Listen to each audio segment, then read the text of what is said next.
Hello and welcome to Six Parts.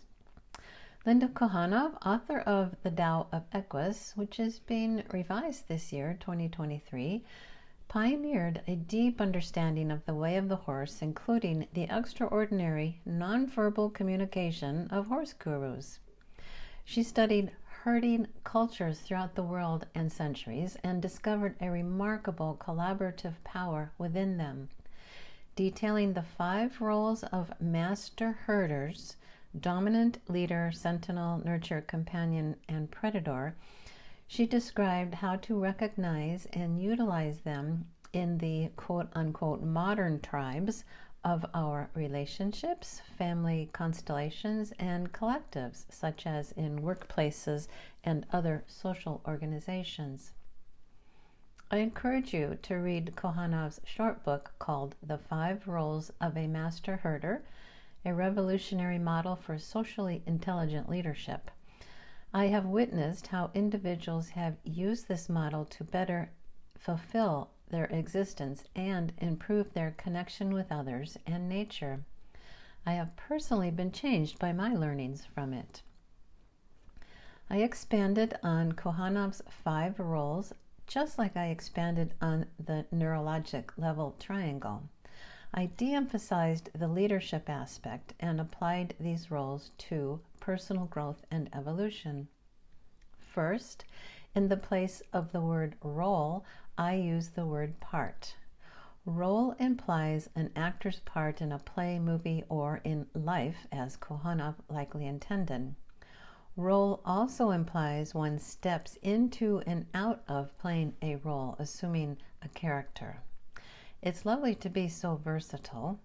I used the term part because I have noticed that I am made up of parts.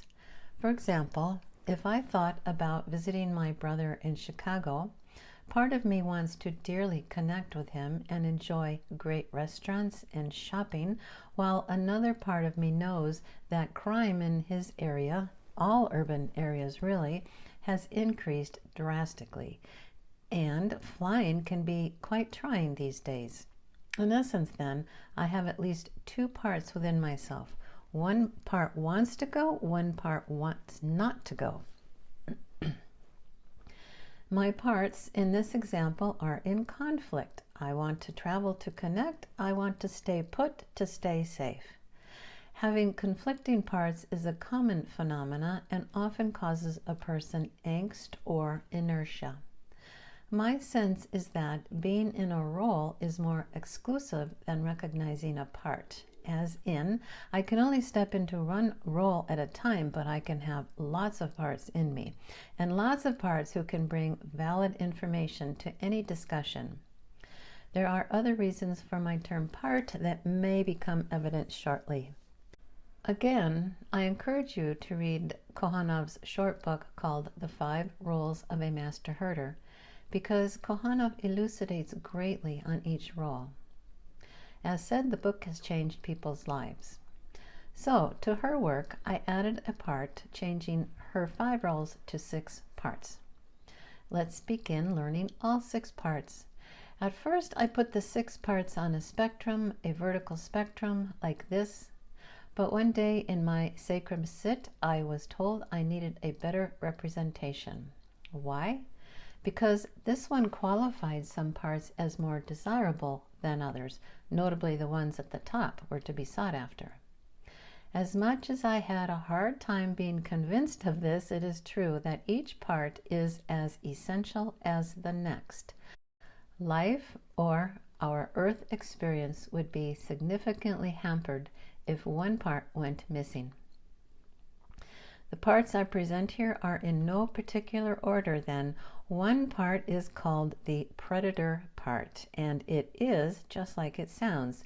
It kills and consumes.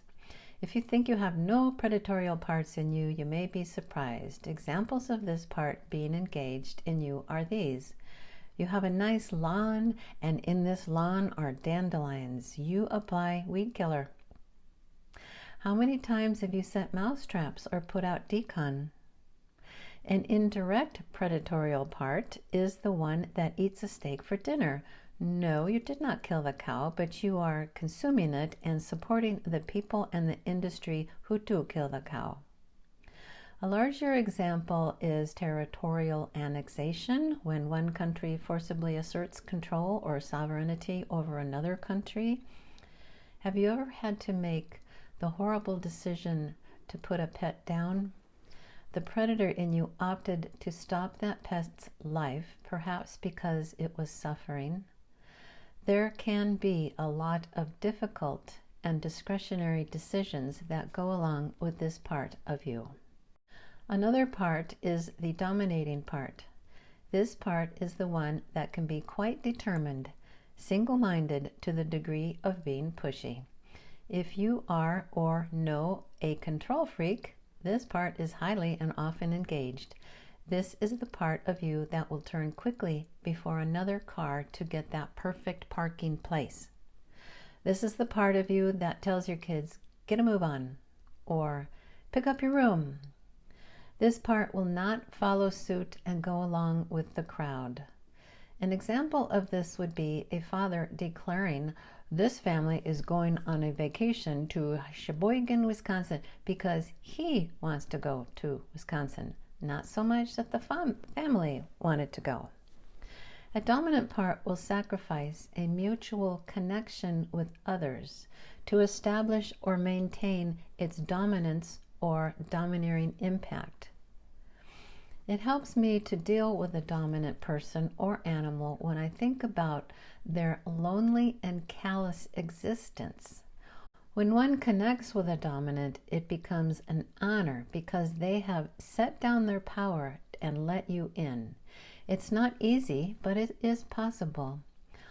Also, this dominant part may be the part of you that speaks up when you have noticed some intolerable injustice. Another part is the leadership or guide part. When you come up with a plan for something to do, to suggest to your friends or coworkers or the family, then you've engaged your leader part, especially if you're excited about it and eager to suggest it. A leader tends to be more out in front of those they are leading, while a guide tends to be more connected to those they are guiding, and sometimes is on even keel with them, enjoying an exploration together, and at the same time sort of holding the expedition together. A leader is the visionary and the person with the ideas and the goals. Now that you have sampled 3 parts, it might be dawning on you that each part has a built-in natural strength and weakness. Predator kills but can be merciful. Dominant pushes, which is sometimes needed for growth and evolution. Leader conceives of ideas but can lose connection with those they lead and cause an implosion of a collective. I'm going to sneak in here something that I have observed. An idea person and a doer make an ideal team. Each one on their own is inadequate. As an idea person creates or focuses on their vision, they lose touch with how to do it or with their team who is going to do it. A doer can become bogged down in details and logistics of getting things done and easily lose sight of the vision and head off in unproductive decisions. So an idea person and a doer fit together like a hand and glove. They make a great team. Moving on to another part is the nurturer and companion part. You can imagine this is part of you that enjoys connecting with people, being supportive of friends and family members, and receiving the care and security that you gain from relationships. The best support you can give or receive leans toward unconditional love. Wow, I haven't heard that term in a while. And support without a hidden motive to change or fix. What might be the downside to the nurture companion? Probably being a gossip, or being two-faced, meaning claiming loyalty to one person, place, or thing, and then changing that loyalty at the drop of a hat or the first sense of betrayal. Another part is the guardian or sentinel part. This is the sheep herder who spends their days guarding the herd. These are the police who patrol our streets. A sentinel or guard offers a great service to others. Their job keeps everyone safe and connected and is for the sake of the family or tribe or colony or hive or herd or other collection. Good sentinels will spot potential obstacles or objections to head them off at the pass or nip them in the bud. Sentinels who are incredibly skillful at their guardianship more often spot negative or threatening minutiae. As a result, they are often labeled a Debbie Downer or a gloom and doomer. Another part, the sixth, is the creator or contributor part. This is the part that I added to Linda Kohanov's. If you think of a master herder, someone had to think up the idea to have cows, steers, or sheep, or another people maybe, and to take care of them, which might involve understanding them, moving them, feeding them, and keeping them healthy. The creator-contributor part views life from the largest perspective, and the larger the perspective, the smaller any issue. I have lots to explain, but not so much if you have watched any of my videos up to this one.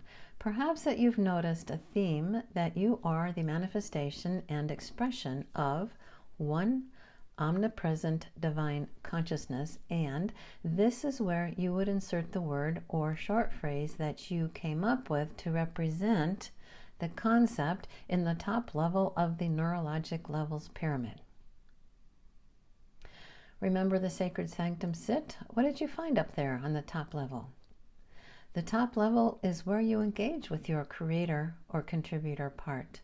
That part of you that connects with and embodies that which is greater than yourself.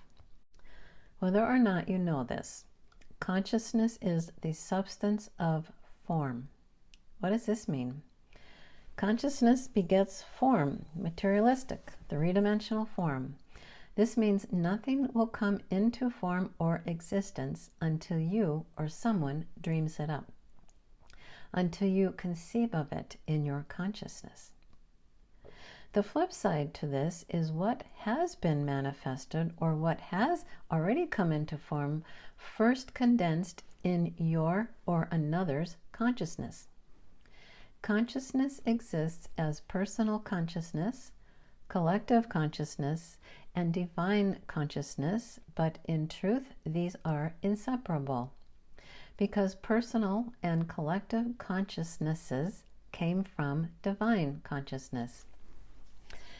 If I haven't lost you yet, this will certainly do the trick. Everything is divine consciousness expressing in infinite form and variety.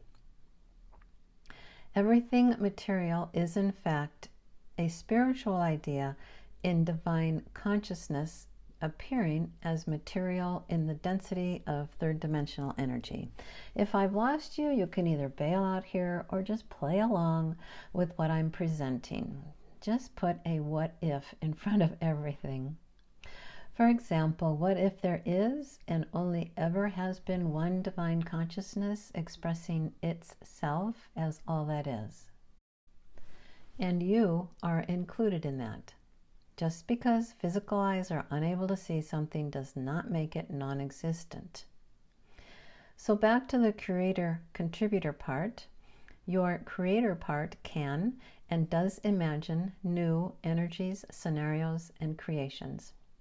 As soon as your creator creates, that part engages with the contributor aspect because that which your creator imagines is now installed into the collective and divine consciousnesses. What might be some things that you dreamed up that came true for you? Because each part, including the creator-contributor part, has natural strengths and weaknesses, what might be the weakness here? What if you create something that does not serve you or others well? I mean, who conceived of greed? Who conceived of suppression, deception, envy, hatred, and more. Someone who was out for their self, no doubt. Someone who does not yet realize that we are all in this together. Like the predator part, there is a lot of discretionary decisions that go along with this part of you. In fact, there is quite a lot of responsibility. Perhaps this is why we're told over and over to be mindful of our thoughts and not to entertain or dwell in negativity or negative thoughts. There is one more element to this part, to all the parts actually. The immediate consciousness or internal state of being of one individual can impact the consciousness of another individual because we are part of consciousness as a whole. And we are all energy, which is another story. This is true on all neurologic levels, with the most beneficence happening in the upper levels. So, one can deflate another and one can lift another. One day you may realize as an individual that you are not only the guardian to your own integrity and well-being, you are the sentinel to the pool of everyone's consciousness. Okay, skipping on. Here is a graphic that shows all 6 parts on a spectrum. For those of you who have asked yourself, who am I and why am I here, and realized the entire scope of being a fully realized human being, including all the harmonics that entails, you might appreciate the spectrum concept. By the way, you can download this following a link below the videos. So on this graphic, note the header and the footer. At the top, we have eternal spirit, inclusivity, harmony. At the bottom, we have physical person, exclusivity, and dissonance. Note the predator is at the bottom, and note which part is at the top. Then there are arrows on the left margin and one word to describe what they represent. At first, I tried to fit a service to self versus service to others idea into that, but that did not apply. What does apply is a certain sense of regard. The 3 parts at the bottom function in a hierarchic world, a vertical world, suggesting one person is above or below another in terms of power and position. The 3 parts at the top function in a lateral world, a horizontal world, where the concern is for everyone's status. And the grid, for those of you who are mathematically or scientifically inclined and who thinks that this representation makes sense, probably not many of you, you could distract your conscious left brain with tracking parts in yourself as they arrive. Here's a quick graphic to show that. If this appeals to you, go for it. So, what do we do with these? Basically, these parts are just another way to be mindful. If you go on to the next part, another part, we can have a parts party.